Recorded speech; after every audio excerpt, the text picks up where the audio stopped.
Welcome back, everybody. It's the Betting Pros College Football Preview Show. I'm your host, Scott Bogman. Follow me on the Twitter at Bogman Sports. I have two awesome CFB experts to join me on the show.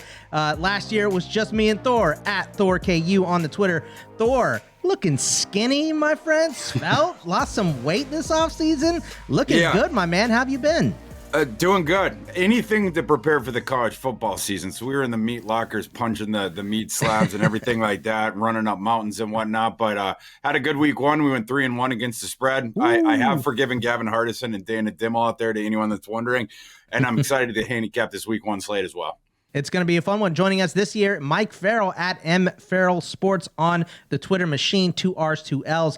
Mike, happy to have you. Ready for the college football season. I'm sure you are locked in and ready to go, my friend, right? I am ready. I didn't do as well as Thor did last week, but I'm ready to bounce back a little bit. I mean, the Notre Dame thing started off great, and we get the first touchdown score. We nailed the spread, and then it got a little wonky after that with UMass actually winning a football game. So. They did. They won a game. It stunned everyone. And a lot of people are putting money on UMass this week, which is insane, but that's another show for another time. I wanted to ask both of you, Mike, I'll start with you on this one. The two things coming into the season that I think a lot of people, I guess just one big adjustment that needs to be made overall is the clock, right? It's no longer stopping when you get a first down unless it's within the last 2 minutes of each half. So the clock keeps running, which affects totals, of course. And my other question is, for early in the season in week one, are you more likely to bet totals than spreads because of the unknown? Or is it just, hey, I like a number, I bet the number, I don't care what week it is? I'm more of a number guy. I'll take the side if I feel strongly about it. The over-under is tough. I mean, with the clock changes. But you look at some of these games, 56-28 USC versus San Jose State. The Notre Dame game, I believe, came in on the under, but it was very close or right at that number. So it's tough. I would mash the under if you're really torn. You want to bet that because I think they still have to adjust for the time differences. We don't know what it's going to do to the points, and neither do the experts in Vegas. So, if you're leaning early in the season, go under. But I'm more of I'll take a side. I don't care. Really know what to expect because that's the fun of gambling. I mean, I'm not going to, stay away from a side if I feel strongly about it just because I think a team, might not be ready. San Diego State, Ohio, we had Rourke. I was on Ohio. He gets hurt early. Sure. I took the side. It's gambling. It's the way it goes. But I'm not shy away from the side on that. Gotcha. Thor, same question for you. Week one, do you make any differences or are you betting totals more than you're betting spreads? And also the clock adjustments, how has that affected you in your system? I'm more of a spread better myself. I do have total bets, but I've always just been more natural handicapping the sides of it. So I would say that's what I predominantly do. Week one, though, one of my 4 picks was an over/under. That was that Notre Dame Navy game. I'm lucky enough to hit the under. My system had that one pegged right at 45, right where it ended. So I got a kick out of that. And with regards to the modulation for your total systems out there, it is 5%. That's what all the sharps did. That's what I did in mine. Had a lot of conversations about this over the off season. How much are we going to toggle this thing down, et cetera, et cetera. But 5% was sort of the universal consensus on that. And at least with the week 0 returns coming back, looks like that was about right. You can't just rotely bet the unders, but I think week one they went 4-3 against the spread, if I'm remembering right. So it's not like it's going to, hit every single time. And the books have somewhat modulated for it, but I do think there is some value out there. For instance, the Notre Dame Navy game, I certainly thought there was value on the under. And there's going to be other games like that where you can project more clock running. Right, exactly. So just a couple adjustments to make here early. That's all. But let's dive in here, fellas. Let's start with Thursday. And normally we're going to go over every nationally televised game, but because there's games this week on Thursday, Friday, Saturday, Sunday, and Monday, we cut it back a little bit. We did 12 of the 19 nationally televised ones. So let's start out with number 14, Utah versus Florida. The line here is Florida by 6.5. The over is 45.5.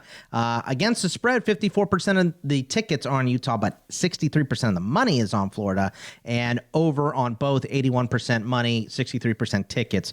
Thor, we'll start with you on that one. Who do you like in Utah versus Florida, the rematch of last year's game that was so much fun? I will tell you the second I know what Cam Rising status is for this game. This line, this isn't the correct line. All Vegas is doing here, and it's, they're following in lockstep with the market, is they're basically cutting the middle. If we knew Cam Rising and Brand Keithy were going to play, this line would be what it opened at, which interestingly is the exact line my system has on this game without baking in the injuries that, sort of the baseline started at Utah minus 9.5. Right? When it was the most pessimistic the market was about whether Rising was going to play, and maybe Keithy as well, that's when it had dropped all the way down to Florida minus 4.5. If we knew, though, certainly that Rising wasn't going to play, it might even get closer to 3. This one, though, you're putting it right there in the middle because we don't know yet. Sure. We only got pessimistic news about Cam Rising all summer. Late last week, that's when we first heard optimistic things. Like he was put first on the official depth chart by Utah, whatever.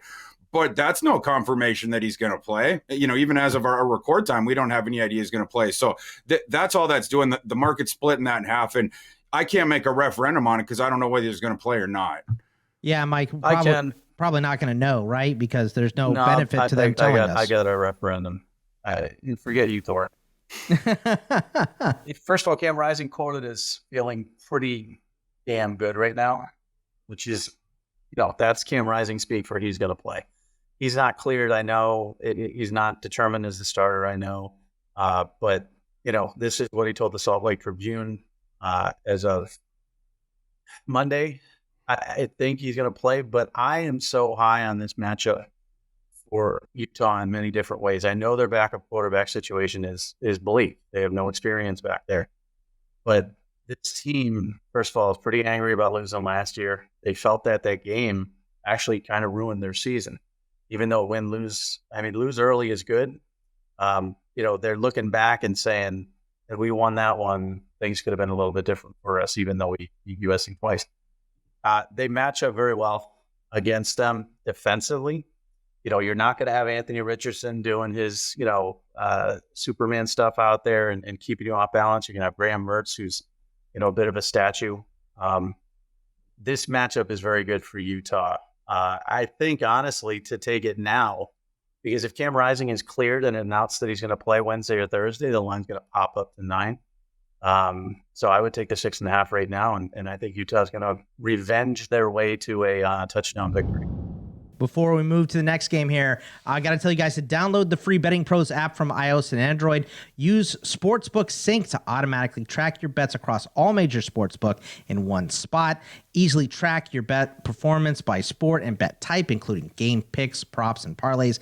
And you can get personalized bet recommendations tailored to your interest. So download the free Betting Pros app for iOS or Android today and get in on the action and help keep track of all of your bets. Let's go over to the other Thursday game, the late one. Minnesota, I don't know which one is later, but Minnesota -7 versus Nebraska, 43.5.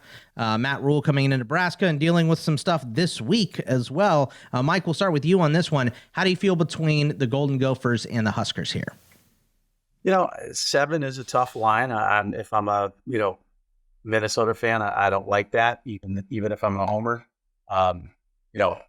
You look at these teams, it's going to be kind of an ugly game.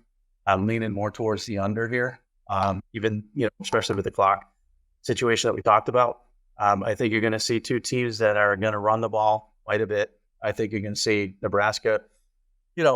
Jeff Sims is going to throw the ball, but he's going to be a runner as well.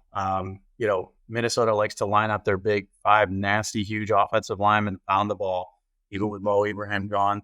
I think you're going to see an ugly, low-paced game, and I don't like the 7. You give me 7, they put a gun to my head, I'm taking Nebraska, because I think Matt Rule makes that much of a difference as a coach, and I do think they have some roster talent. But give me the under on this one. I think you're going to see an ugly game. Thor, what are your thoughts on this one? I'm going to be in the building, so I'm Nice. definitely excited for that. Excited for the Thursday night, and excited to see the Matt Rule debut at Nebraska. I don't see a ton of line value. I'll tell you that. Like, I got Gophers minus 7.1, so it's right Sure. where the Vegas number is.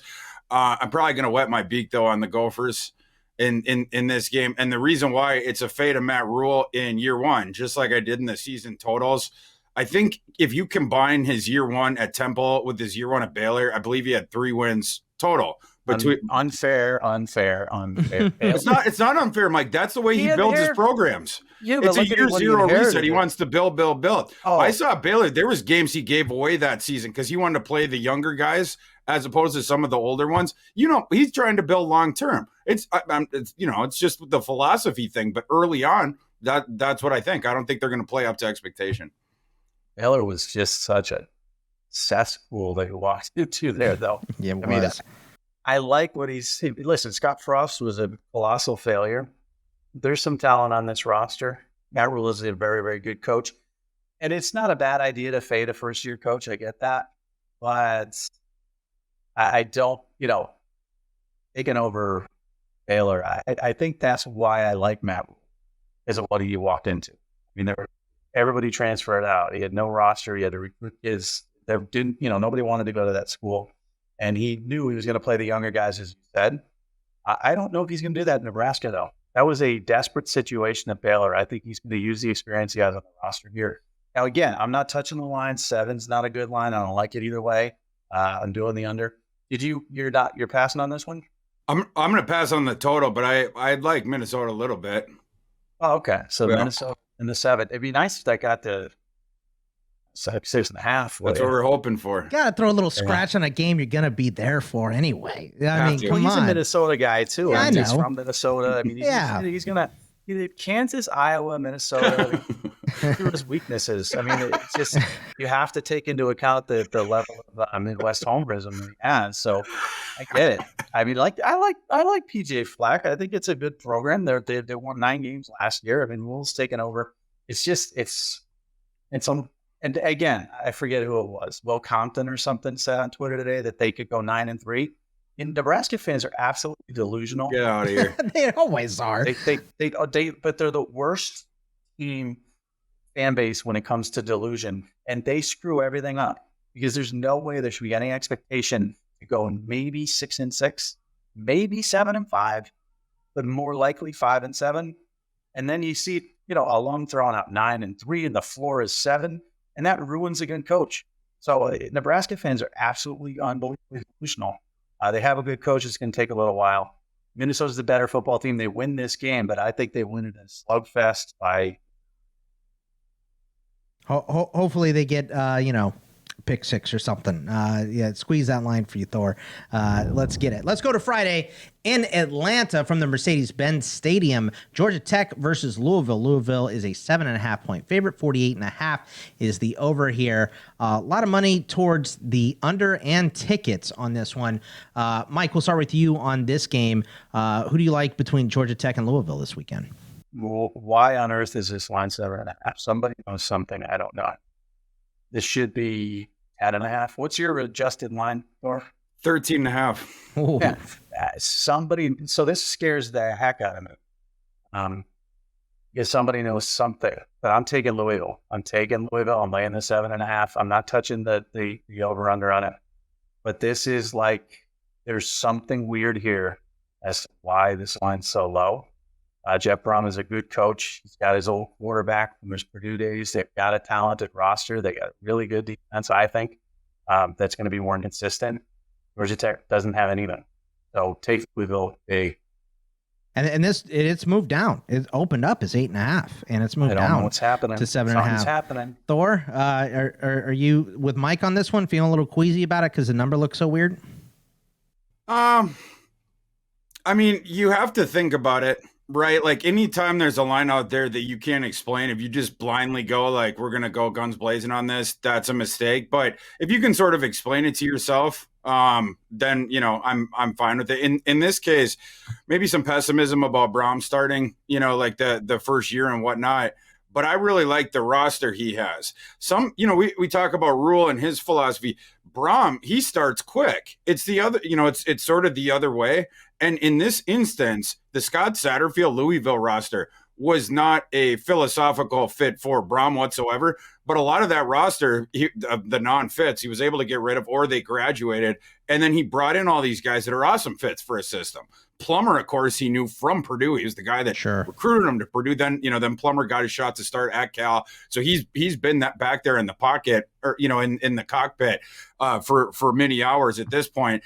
The thrash signing was awesome. He's going to be their wide receiver one from right away. He's going to play like the Charlie Jones role or the Rondale role, the Bell role. He going to get all the usage, whatnot. And I like what they did along the lines and in the back end of their defense as well.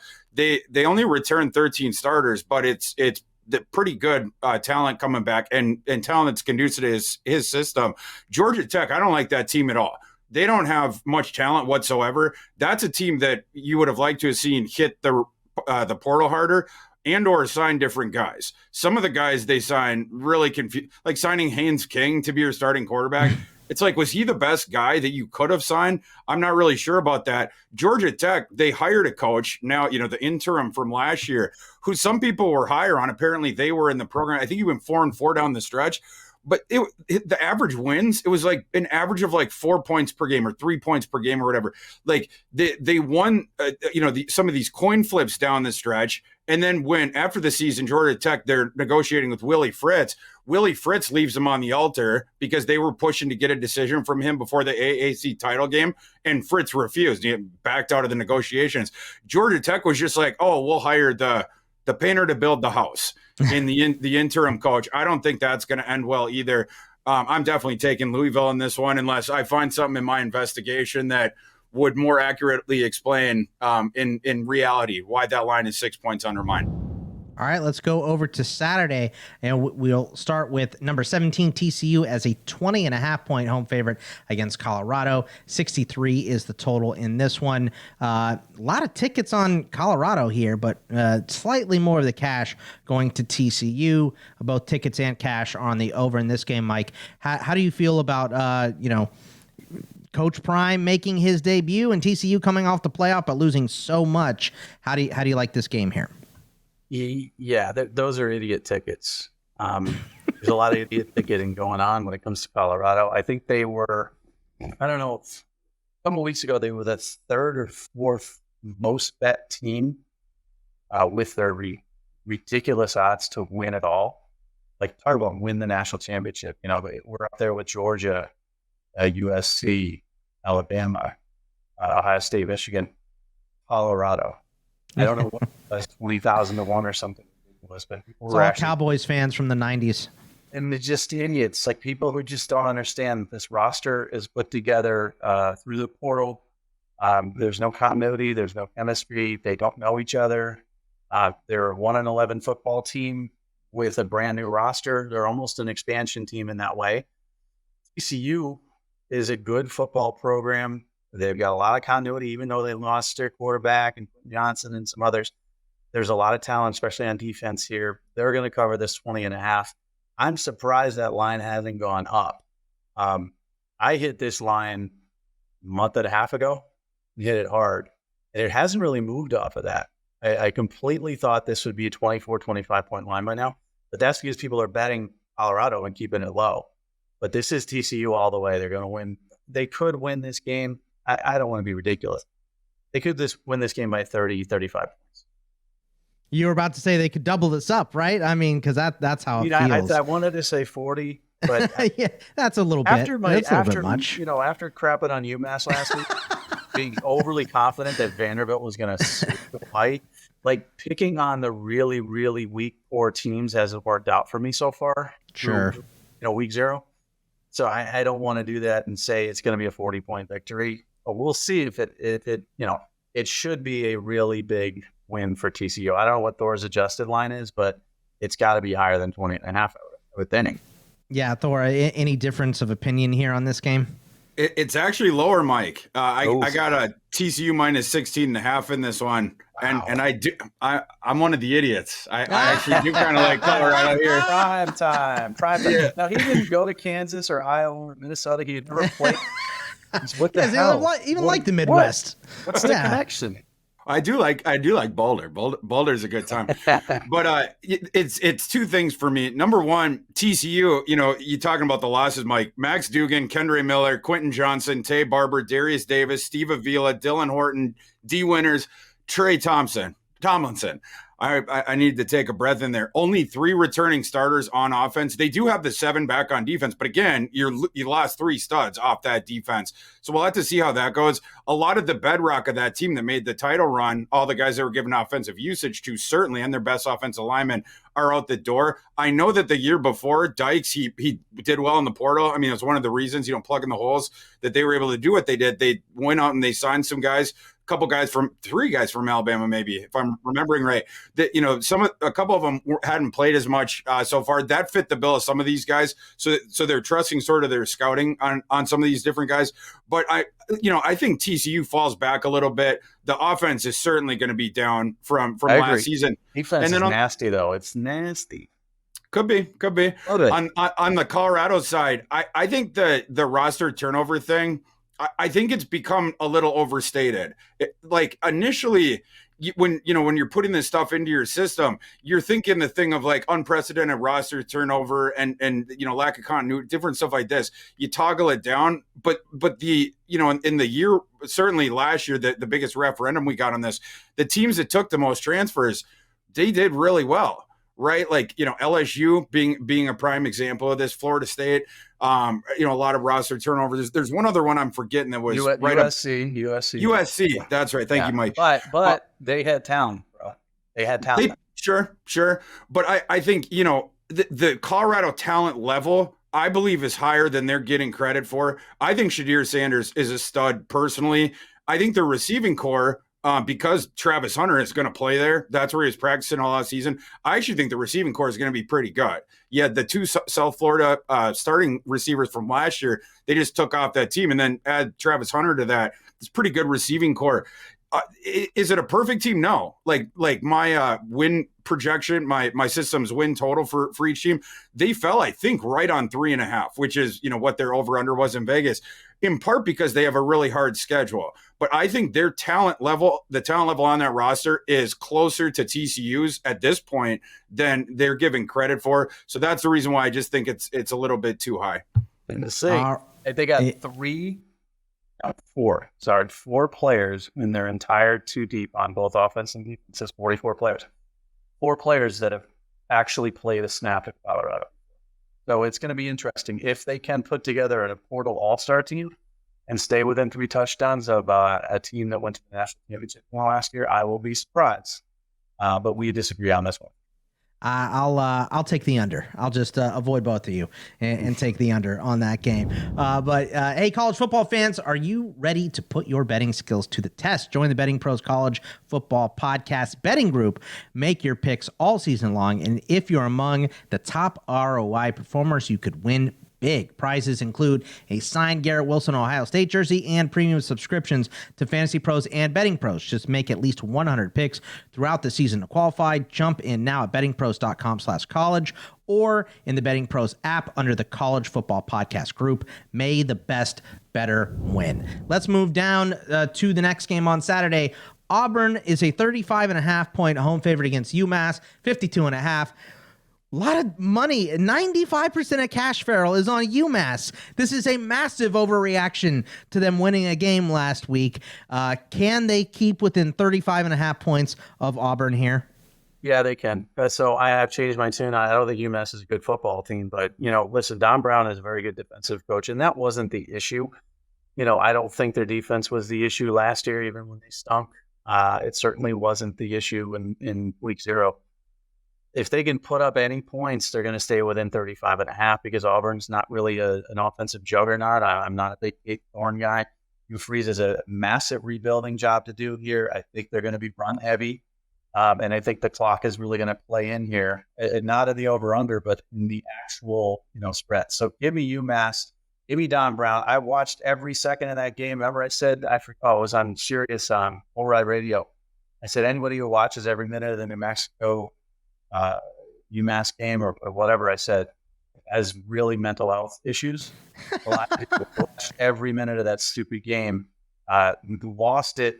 I should never doubt Don Brown, Boston College, UConn, Northeast guy. I'm taking them to cover 35.5. Thor, any difference of opinion in this game? You taking Auburn? Right now I'm staying away from it. My system's total or spread on this game, Auburn minus 36.5, so it's fairly close. But if nothing else, I'll be monitoring it because UMass, they were frisky in the first game against New Mexico State. They beat a team that was a bowl team last year, fraudulent bowl team, but bowl team nonetheless. They win 41-30 over them. They ran the ball very well. That was impressive to me. And on defense, they were actually better on defense, I think, than people would believe last season. Just Mike's mentioning it. It's Don Brown, right? Like the blitz packages and everything like that. It's a lot for college quarterbacks. It discombobulates them. Where's the pressure coming from? The heat's going to come, different stuff like that. Their defense is decent. And now they can run the ball. My concern with them is that they won't be able to pass all season. The Taysom Fomacon kid, I'm happy for the kid. He went to like 8 different colleges. He finally found one that he could start at. He does add that element to the running game against New Mexico State. 17 carries, 96 yards, 1 touchdown, 5.6 per. But the passing thing, they don't have a ton of receiving talent either, but he's also a terrible thrower. So can a defense like Auburn shut out the lights on them? There's a shot for sure. Auburn returns a lot of experience. 8 starters on offense, 9 starters on defense. So you really only have to shut down the UMass rushing attack, and they're not going to score any points. You're going to make them one-handed. So I think probably I might shade this one under. But as far as the side, I think it's an objectively fair line, so I probably won't be playing either on that one. All right, let's go to number 10, Washington, a 14.5-point home favorite against Boise State. 60 is the total here. This one is very interesting because of the betting numbers. 52% of tickets on Washington, 64% of cash on Boise State. The over-under is at 50-50 in tickets. 64% of cash is on the over. Most bets are on the over. But, Mike, how do you feel about this Washington-Boise State game? Yeah, I like the over as well. I don't like the side here. I mean, 14.5 it's a tough number. Boise State is always a good football program. They're always well coached. To beat them big is difficult. Washington has a potent offense. Boise can score some points. So 60 seems not extremely low to me, but it seems low. If I were just doing it, I don't have Thor's mathematical projections or anything like that. I just do it in my head. I would think 66. That would be the number that popped into my head. So when I see 60, I'm taking the over on this, like 64% of the other people are. Thor, you have a good thought on Washington, Boise State? My number on that's Washington minus 17.8. My system's total was 64.5.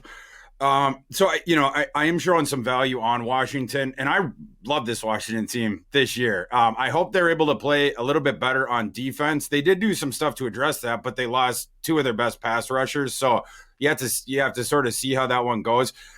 They struggled with the pass defense last year, and so it's going to be that's an understatement. But it's well, that's what 7 guys hurt. I mean, 7 guys hurt. Yeah, I hope that doesn't happen again. So maybe there's a shot that they jump up. This one, it will be interesting. The storyline with Boise State all offseason, Talon Green, who was sort of the revelation last year. He's this tall, lanky, dual threat kid who's just a fabulous runner, extremely inconsistent as a passer so far. But he's got the frame for it. He's got a little bit of arm strength. It's just the mechanics go all over the place and the balls go all over the place. But this offseason, they had the new offensive coordinator come in, Bush Hamden. They talked about working on his mechanics all offseason. If that kid is able to throw, Boise State becomes really dangerous because they have 2 stud running backs. They have one of the best running back rooms in the G5. And then you add Green to that, they're going to be awesome running the ball. If Green can throw accurately or at least get the defenses to respect the pass, their opponents are going to be a little bit in trouble with that, and their offense will give Washington problems. The issue for them in this game, Washington's offense, nobody's going to stop Washington's offense. even the better defenses they play. Boise State is going to be outmanned there. The receiving talent the Huskies have is just ludicrous. Coming back with the Dunze and McMillan, and they brought in Polk to be the third guy. They're just loaded there. And obviously Penix, if he stays healthy, is just by definition a Heisman contender. So I think I would lean towards Washington in that one, but probably the over as well I would be looking at just because of all those factors. All right, let's go to South Carolina hosting number 21, North Carolina. 2.5. North Carolina is a road favorite here. 64.5 is the number. Tickets slightly favor SC. Money favors UNC pretty heavily here. Mike, what do you think about South Carolina versus North Carolina here? This is another one I'm going to take the over. It's a tough game because, South Carolina's coming off a lot of momentum last season. Spencer Rattler, I still don't have a little bit more confidence. He's got more weapons. Offensively, they should be pretty good. But North Carolina has Drake May, and they should be excellent on offense too. So I see a bit of a shootout here. North Carolina's defense is bad enough to make me think that they're going to give up a minimum of 40 points to South Carolina, maybe 35 to 40. So that's assuming North Carolina is going to score their own, 27-28. I'm taking the over. Thor, what are your thoughts on North versus South Carolina here? My line on that one is close to a pick. I got Tar Heels minus 0.8 points, so pretty close there. My system would shade it over. We're in the 74 points, so I'm actually a decent bit over that. One thing though you wonder with on both accounts is North Carolina losing Tez Walker so close to the season, the guy who they brought in from Kent State, projected wide receiver 1. The NCAA is being ridiculously punitive with this and not letting this kid play. I won't get into that, but they have not. North Carolina's appealed it. The NCAA has not overturned that decision yet. And because of the receiving talent the UNC lost over the offseason, primarily Josh Downs, you're just wondering about how they can cobble that thing together again for Drake May. They have this prodigy in the pocket. Drake May is going to be awesome, but it's just like last year, Alabama with Bryce Young, and he was playing with this stinky receiving core, couldn't get any separation, balls clanging off their hands, different stuff like that. We hope that's not the fate for May this year. And then on the other side of the ball, they bring back a lot of guys on defense, or were able to bring in starters, et cetera. I think 8 guys that were starters last year, but they were not good last year. And there's, some continuity stuff. So we'll see what Chizik has up his sleeve there. But South Carolina doesn't return much on defense either. I'm probably more bullish on the South Carolina offense than the market. I like Spencer Rattler, and he started playing well at the end of last season. The beginning of it, he's sort of acclimating himself, whatnot. Did not play very well at the beginning of it, but you started to see sort of vintage Spencer Rattler at the end of the season. You've gotten reports that he has had an awesome training camp. I think maybe we see another step up from Spencer Rattler. If so, they'll be dangerous on offense. But for me, this game overall is a coin flip. Let's go to number 7, Penn State hosting West Virginia. Penn State is a 20.5 point favorite at home. 50.5 is the line here. A lot of tickets on Penn State, a lot of cash on WVU, cash and tickets both on the under in this game. Mike, how do you see Penn State versus WVU playing out here? I know West Virginia is not a very good football team. When I see 20.5, I have to take them. I mean, if you give me 3 touchdowns, Penn State's got a new quarterback. They're going to have some adjustments there. They've got a great running attack. They should be, able to put up points on West Virginia, but just not, I don't think they're going to put up 45 or 50. Defensively, they're very, very good. But West Virginia is a scrapping team. I know Neil Brown's on his way out. I know they really don't have a lot to play for, but at the beginning of the season, being a 3-touchdown underdog against Penn State, I think they're going to have some fight in them. We saw that in a pseudo rivalry game against Pitt. Pseudo rivalry game against Penn State, even though it's not true rivalry, it's still geographically important to these kids. So I think they're going to play hard, and I think Penn State is going to win the football game for sure, but not by 3 touchdowns. So give me West Virginia getting 20.5.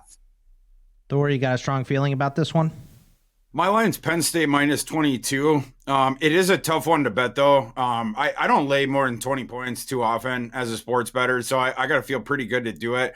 This one, I don't know if I'll be able to get there. I love Penn State. I think Penn State they may surpass Ohio State this year. I love Michigan. Michigan's my title pick, so I'm not going to say them above them, but Penn State is getting really dangerous again.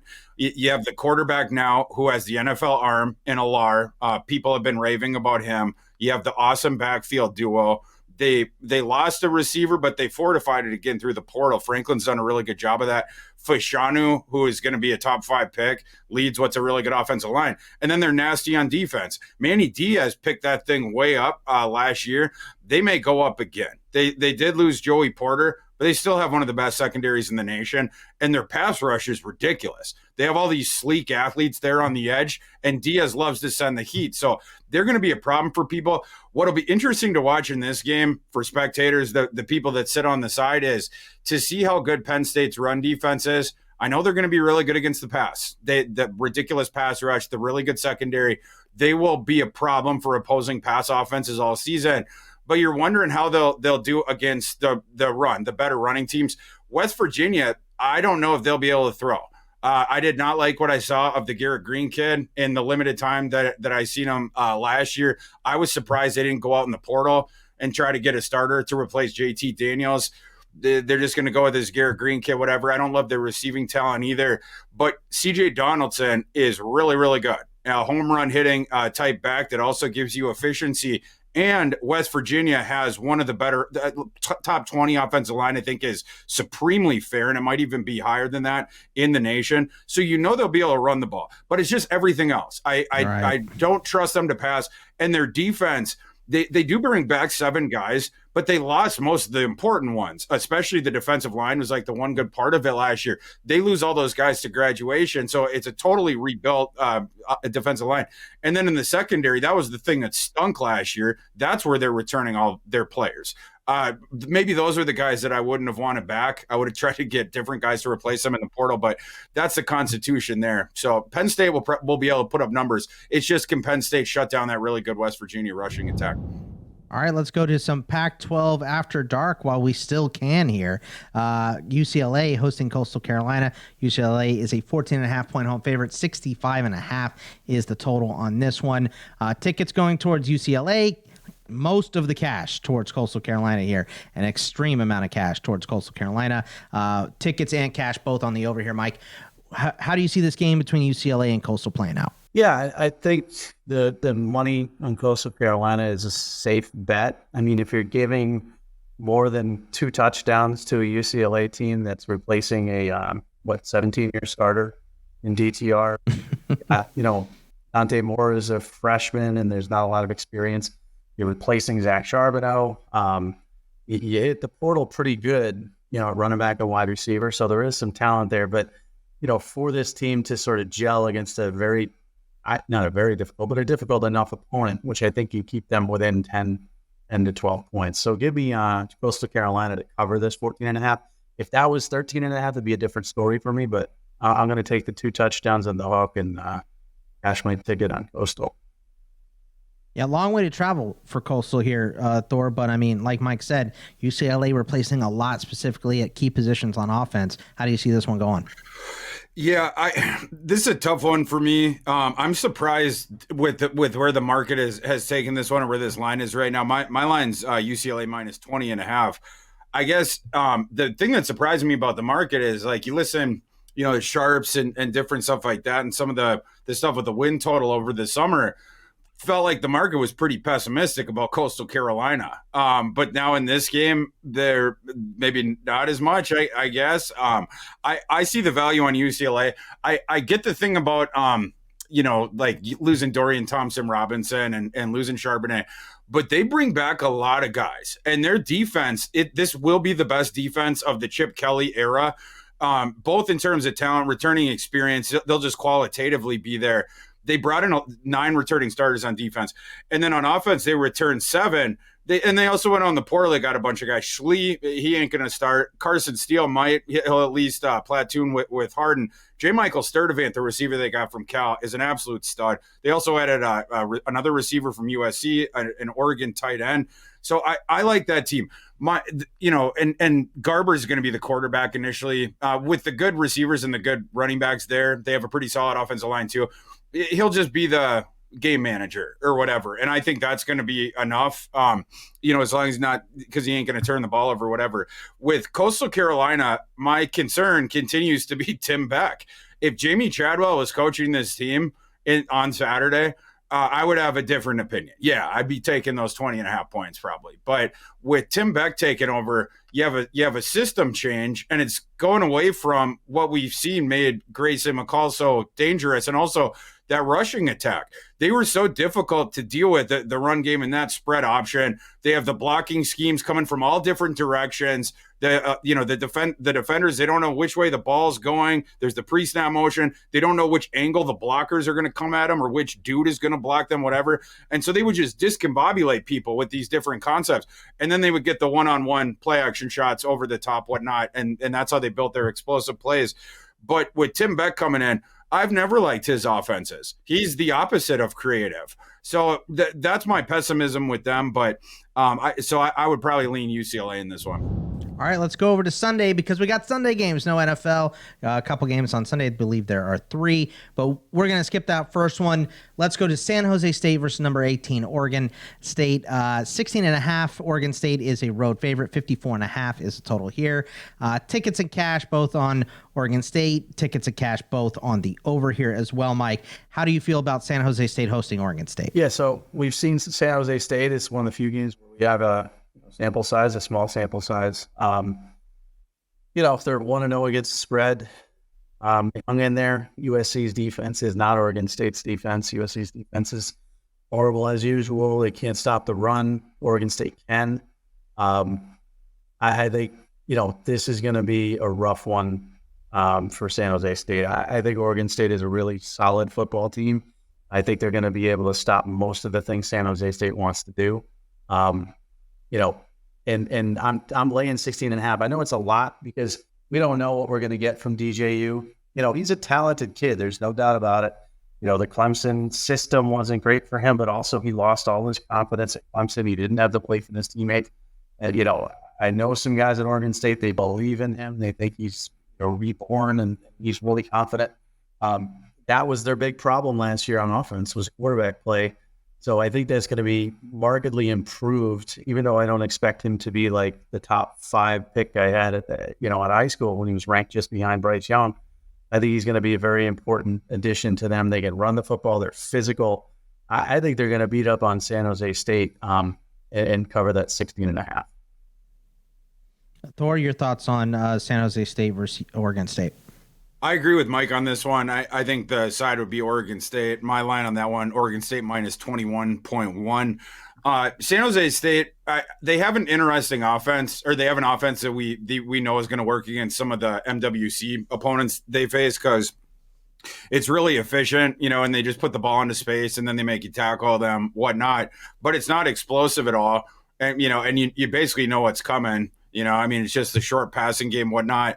I don't know if they're going to have a ton of success against Oregon State here. The one thing they got going for them is Oregon State. The one thing they did lose over the offseason, they lost a couple cornerbacks. So we're going to have to see the new guys and at least see that they tackle in space, but they ain't going to have to run with people down the field. It's not what San Jose State does.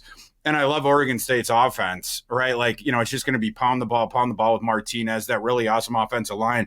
And I'm the furthest thing in the world from like a DJ Uiagalelei fan or certainly apologist, but objectively, he is an enormous upgrade from the quarterbacks they had last year. Yeah, the quarterbacks they had last year, they couldn't run around and they weren't good throwers, right? Like the cumulative TDINT rate for the two of them was right around even Steven. At least with DJU, he's going to give you way more rushing utility, and he also scares defenses deep. That's the one thing we know he can do. He can heave the ball deep, whatnot. Even if the accuracy doesn't come back, he's still an enormous upgrade on them. So for me, it would be Oregon State in this one. I think their defense isn't going to have any problems with that San Jose State sort of straightforward attack. And I think they're just going to grind on San Jose State. That San Jose State defense returned only 4 starters. We saw that was not good against USC, but this is going to be sort of the opposite. You got the finesse last time. Now you're going to get the power, and they're going to do just as poorly against them. All right, game of the week here on Sunday evening. Number 8, Florida State versus number 5, LSU. LSU is a 2.5-point road favorite, 56.5. This is actually a neutral site game in Orlando, but 56.5 is the total here.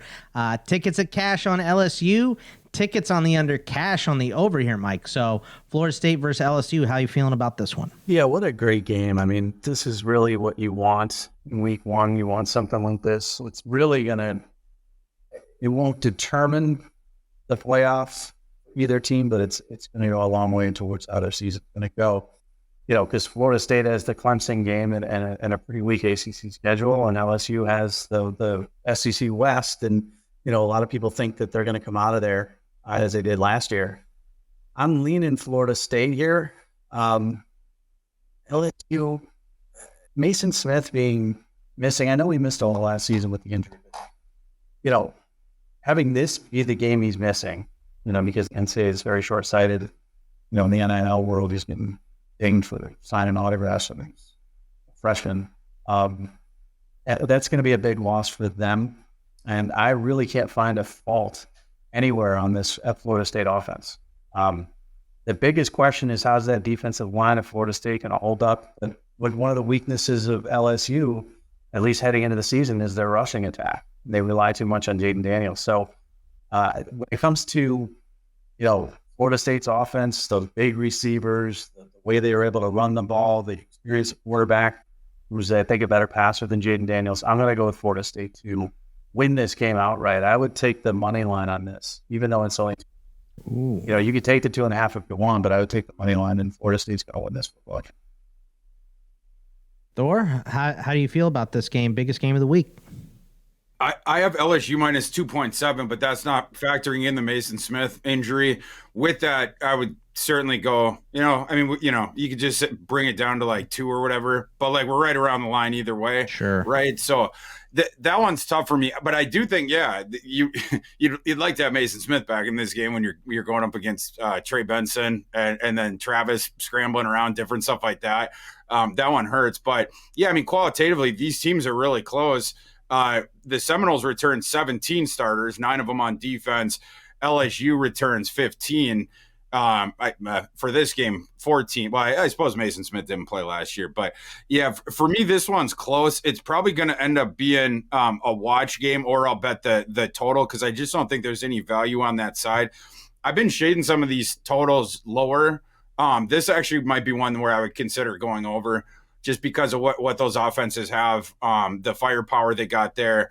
My total, and also what my system's saying, 63.5. So I'd probably shade this one a little over. But yeah, as far as the side, we're really close to the margins right there.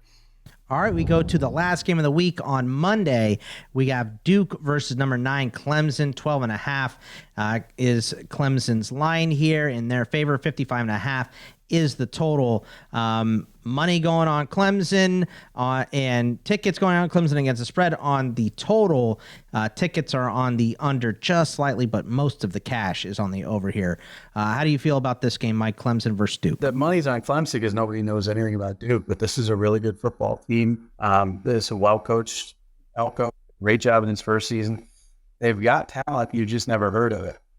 They've got a good offensive line. They've got obviously a quarterback that people should know about, and they don't. I think this is just, Clemson being Clemson, beating up on the week of the ACC and getting that 12.5-point line. I like Cade Klubnik. I liked him out of high school. I think he can be good. He's not going to be Deshaun Watson. He's not going to be Trevor Lawrence. Maybe he's Taj Boyd. And if he's Taj Boyd, they could still do some great things. But he's still getting his feet underneath him. Roster talent isn't comparable. Clemson has roster talent, but they do have that quarterback. It's really a question mark there. So maybe Duke, I think they're a good value play if you're getting 12.5. I think they're going to lose, but I don't think they're going to get blown out. Thor, your thoughts on Duke versus Clemson? Are you on the Duke side as well, or are you leaning on the Tigers? System's got Clemson minus 11.7. I'm probably going to end up staying away from the side. The one that I like more here, I like the over in this game too. This one probably even more than the one that we just talked about. The LSU Florida State, I might be just forcing that one a little bit for action. This one though, I actually legitimately like the over. The Clemson offense, last year they did tick up to 30th after the year before they were in the hundreds. But now you bring in Garrett Riley, who runs this extremely fast-paced offense, was able to take Max Duggan to the national title last year. Max Duggan, qualitatively, he's basically DJU. DJU's the guy they just kicked out because he wasn't good enough. And now they're starting Kay Klubnik, who is going to be an enormous upgrade. Their passing offense is going to be unlocked again. You're going to get the efficiency back with that. We already know that they run really well with, led by Will Shipley, whatnot. And, we seen how many offensive yards that TCU last year put, up on the ground, whatnot. So between that stuff, and then I like Duke's offense. Farrell was hitting on it, right? Like the NFL really likes that Riley Leonard kid. They have a couple good receivers. They have a solid offensive line, so they can move the ball as well. I think this is going to be more of an up-tempo one, and that's something, people can look at out there, that you try to hone in on in the early games is these teams that have changed offensive coordinators. Is there going to be an uptick in the offense, but also is there going to be an uptick in the tempo that the market is not totally accounting for? I think that's what we see here, so I'm going over. All right. Well, that is going to wrap us up for week 1. Remember, you can follow us all on Twitter at Bogman Sports for myself, at MFarrell Sports for Mike, 2 R's, 2 L's, and at Thor KU for Thor. And we will see you guys next week. Take it easy, everybody.